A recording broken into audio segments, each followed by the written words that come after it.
Qyira, what inspires and drives you? I think for me, in the context of the work that I do, the inspiration genuinely comes from the people and the community I serve. For example, within Undi 18, we work with kids, especially young girls, and to be able to understand their motivation, their aspirations of why they want to have a better Malaysia. Often, it's just really inspiring to hear from them, and it's mainly what motivates me to do the work that I do. Where do you see yourself in 10 years?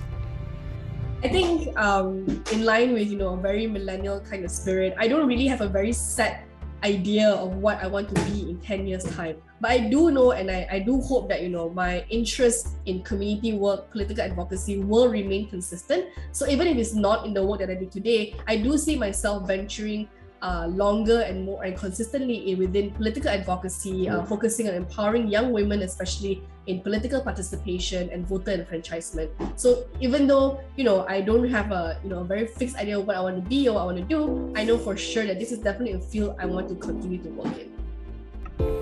And lastly, what needs to be done for more gender equal world, in your opinion?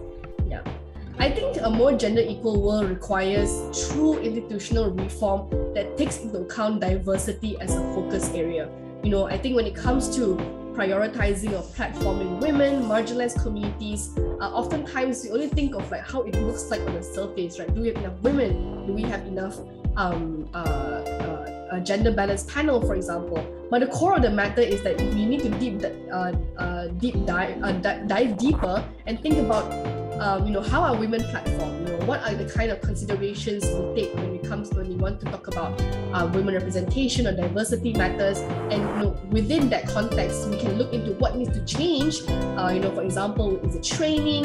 Is it tackling unconscious bias? Is it providing even funding to make sure that the playing field is a little bit more equal? So I think these are the real questions that we need to ask ourselves as organizers, as institutions, as governments.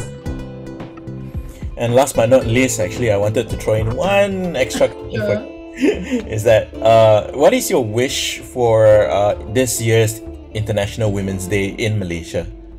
I think, especially in Malaysia, we've made significant progress in terms of women's rights, I think, compared to the times of my mother and my grandmother. But we are still very behind in many areas when it comes to talking about issues like the sexual harassment bill, when it comes to cultural issues of women-led leadership and representation within political parties.